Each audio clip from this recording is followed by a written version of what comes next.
नमस्कार, welcome to my YouTube channel. आज हम अलजेब्रिक नंबर थ्योरी की फोर्थ यूनिट की एक एक्सरसाइज करेंगे। Every unique factorization domain is integrally closed. तो सबसे पहले हम इसमें डिफाइन करेंगे कि यूनिक फैक्टराइजेशन डोमेन क्या होता है। An integral domain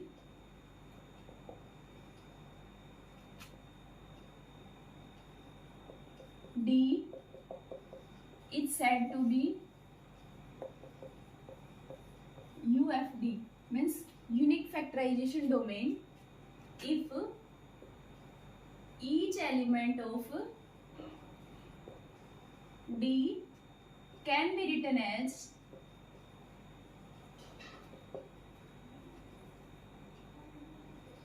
product of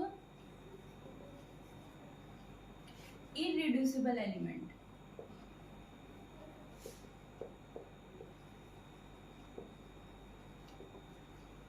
और इसी के साथ एक कंडीशन और क्या होनी चाहिए, factorization of element is unique up to associate.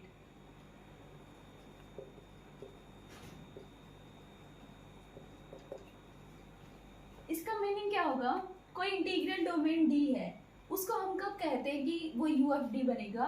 First condition ये होती है कि each element of D can be written as product of irreducible element.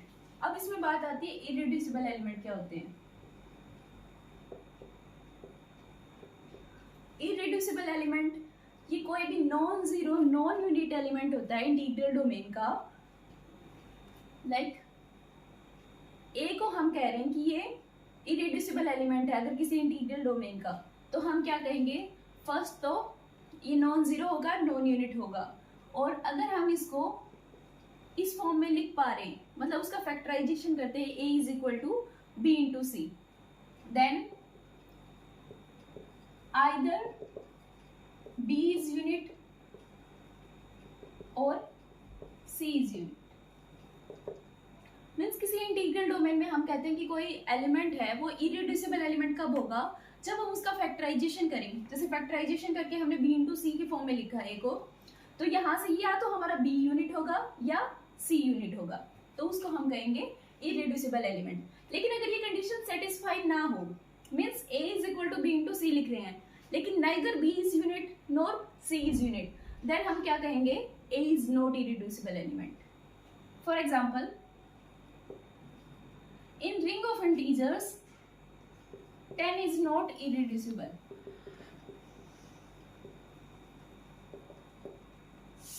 because 10 can be written as 2 into 5, where neither 2 is unit nor 5 is unit in Z, means ना तो 2 का multiplicative inverse exist करता ना 5 का multiplicative inverse exist करता in ring of integers. अगर हम 7 लें तो वो क्या होगा, इररिड्यूसिबल एलिमेंट बनेगा, क्योंकि इसको हम इस वे में लिख सकते हैं और यहाँ पे 1 हमारा क्या होगा, यूनिट। तो ये हो गया हमारा इररिड्यूसिबल एलिमेंट। तो फर्स्ट जो इसकी कंडीशन है वो क्या है कि इंटीग्रल डोमेन का हर एलिमेंट इररिड्यूसिबल एलिमेंट की प्रोडक्ट की फॉर्म में लिखा जाना चाहिए। सेकेंड पॉइंट हमारा क्या कहता है कि ये जो हमने प्रोडक्ट ऑफ इररिड्यूसिबल एलिमेंट की फॉर्म में लिखा है वो यूनिक होना चाहिए अप टू एसोसिएट। अब इसमें एक टर्म आती है associate. An element A belongs to R is said to be associate to B। कब कहेंगे, if B is equal to U into A, where U is unit in R। Means दो element A और B को associate कब कहते हैं, जब एक एलिमेंट को हम दूसरे एलिमेंट और किसी यूनिट की प्रोडक्ट में लिखते हैं। फॉर एग्जाम्पल 2 एंड -2, अगर रिंग ऑफ इंटीजर्स की बात करें तो उसके अंदर 2 और -2 एसोसिएट हैं, because -2 can be written as -1 into 2। यहाँ देखो हमने -2 का क्या किया है, फैक्टराइजेशन किया, तो इसको हम -1 इंटू 2 लिख पा रहे हैं। मीन्स हमारा ये होता है कि अगर हम कह रहे हैं कि बी एलिमेंट जो है वो एसोसिएट है टू ए, तो b is equal to some unit into a की फॉर्म में लिखा जाना चाहिए।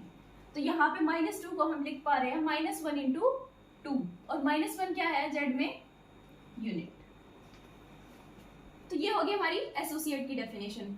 अब जो सेकंड पार्ट है, factorization of element is unique up to associate, ये हम बताएंगे अब।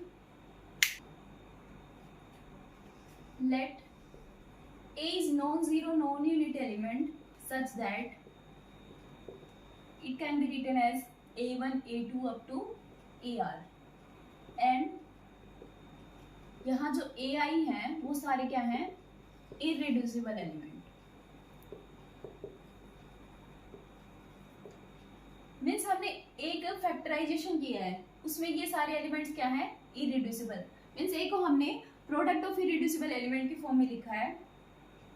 Next is A is equal to B1, B2, Bs, where Bi are irreducible element in R।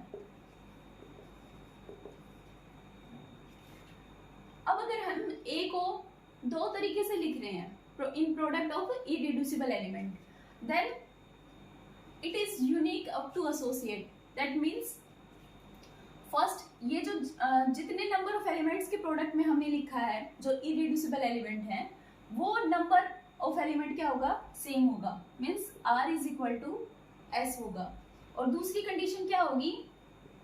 AI is associate to only one BJ। ये BJ notation दे सकते हैं इसकी, ठीक है। यहाँ से क्या होगा कि जो नंबर ऑफ एलिमेंट्स जिनके प्रोडक्ट में हमने इसको लिखा है इरेड्यूसिबल एलिमेंट है जो कि वो इक्वल होंगे, मतलब R is equal to S होगा। और यहाँ से कोई भी AI है वो BJ के एसोसिएट होगा, मतलब AI और BJ एसोसिएट होगा। इसके अलावा और कोई कंडीशन नहीं हो सकती कि यहाँ से कोई भी AI अगर हम उठाते हैं तो वो किसी BJ के एसोसिएट बनेगा, ठीक है।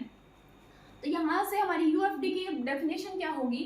किसी इंटीग्रल डोमेन को कब कहते हैं हम? UFD if each element of D can be written as product of irreducible element. और सेकंड पॉइंट क्या होगा? वो जो फैक्टराइजेशन है हमारे एलिमेंट की, that is unique up to associate, ठीक है। अब हम इसका प्रूफ करेंगे जो हमने थ्योरम लिखी है। तो इसमें अब हमने UFD को डिफाइन कर दिया है, अब हम इसका सॉल्यूशन फाइंड आउट करेंगे। मीन्स प्रूव करेंगे कि जो एवरी UFD है वो इंटीग्रली क्लोज्ड होगा। Let R be unique factorization domain.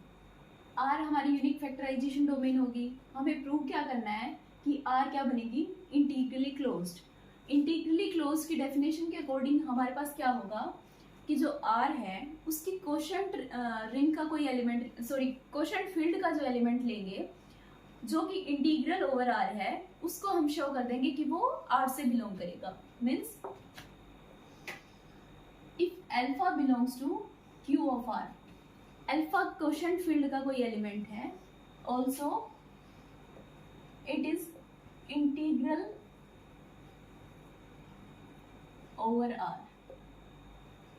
Quotient field का कोई एलिमेंट लिया, वो इंटीग्रल ओवर R है। हमें प्रूव क्या करना है? Alpha belongs to R। Means quotient field का कोई R के कोशेंट फील्ड का कोई एलिमेंट लिया अल्फा, जो कि इंटीग्रल होना चाहिए। ये भी कंडीशन है इसमें कि जो कोशेंट फील्ड का हम एलिमेंट लेके चल रहे हैं वो इंटीग्रल ओवर R होना चाहिए। तो उसके बाद हमें प्रूव करना है कि अल्फा बिलोंग्स टू R। ये चीज हमें इसमें प्रूव करनी है। So alpha is equal to A by b. Alpha इस फॉर्म का होगा, ये कोशेंट फील्ड का एलिमेंट है R के कोशेंट फील्ड का, where A and B belongs to R and B not equal to 0. Also GCD of AB is equal to 1. यहाँ तक तो हो गया कि हमने कोशेंट फील्ड का एलिमेंट ले लिया।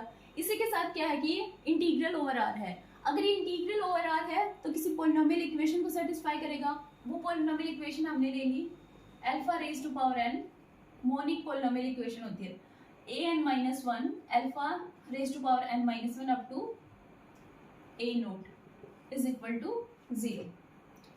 ये हो गया हमारा।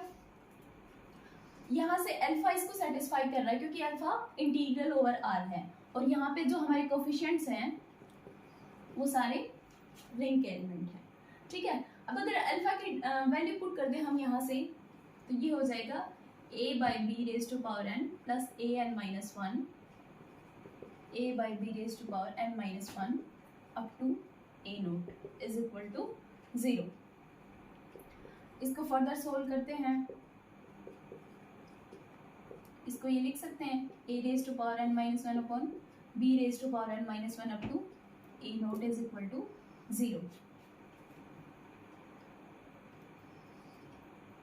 a raise to power n, अगर हम b raise to power n को एलसीएम ले लें तो ये बनेगा a raise to power n plus a n minus 1 b into a raise to power n minus 1 up to a naught b raise to power n is equal to 0। अब यहाँ से a raise to power n is equal to ये हो जाएगा minus b into a n minus 1 a raise to power n minus 1 up to minus a naught b raise to power n। इसको ये लिख सकते हैं further a raise to power n is equal to minus b को अगर इसमें से common ले लें तो ये बचेगा a n minus 1 a raise to power n minus 1 plus a naught b raise to power n minus 1। यहाँ तक आ गया।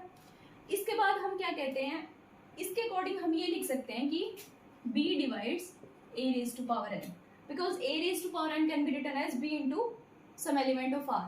तो यहाँ से हम कह देंगे कि b divides a raised to power n।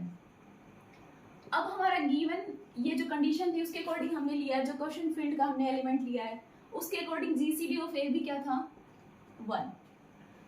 अब यूनिक फैक्टराइजेशन डोमेन है r, यहाँ से अगर देखो जीसीडी ए और बी का 1 आ रहा है, दैट मीन्स ए और बी का जो फैक्टर अगर हम करते हैं फैक्टराइजेशन करते हैं तो उसमें कोई भी इरेड्यूसिबल एलिमेंट जो होगा वो कॉमन नहीं होगा। अब क्योंकि ये यूएफडी है यार, तो इसका जो ए है उसका फैक्टराइजेशन यूनिक होगा। मीन्स अगर हम ए रेज टू पावर एन में भी देखेंगे तो भी बी के साथ उसका कोई भी हमें कॉमन फैक्टर नहीं मिलेगा जो इरेड्यूसिबल एलिमेंट होगा। तो यहाँ से हम क्या कह सकते हैं, GCD of a raise to power n और बी इज इक्वल टू 1। अब यहाँ से तो हमारा आया था कि b divides a raise to power n, यहाँ से हम कह रहे हैं कि GCD of a raise to power n and b is equal to 1। ये कब पॉसिबल है, व्हेन b इज यूनिट। अब b अगर यूनिट है तो उसका मल्टीप्लिकेटिव इनवर्स एग्जिस्ट करेगा r में, means b inverse belongs to r। a भी r का कोई एलिमेंट है, b इनवर्स भी r का कोई एलिमेंट है, तो r एक रिंग है। तो मल्टीप्लिकेशन के विद रिस्पेक्ट टू जो क्लोजर प्रॉपर्टी होगी उसके according A B inverse belongs to R होगा। A B inverse means A by B belongs to R, और यही हमें प्रूव करना था क्योंकि ए बाय बी हमारा क्या है, alpha, alpha belongs to R. हमने इसमें क्या करा है कि आर का जो क्वेश्चन फील्ड है उसका कोई एलिमेंट लिया alpha which is integral over R, और आर हमारी यूएफडी है उसका यूज करके हमने शो कर दिया कि अल्फा बिलोंग्स टू आर। यही हमें प्रूव करना था, इसको आर को इंटीग्रली क्लोज प्रूव करने के लिए कि उसके क्वेश्चन फील्ड का कोई एलिमेंट जो इंटीग्रल ओवर आर है वो आर का भी एलिमेंट होगा। ठीक है, सो आज की वीडियो में बस इतना ही। अगर आपको वीडियो अच्छी लगी हो तो please like share and subscribe. Thank you.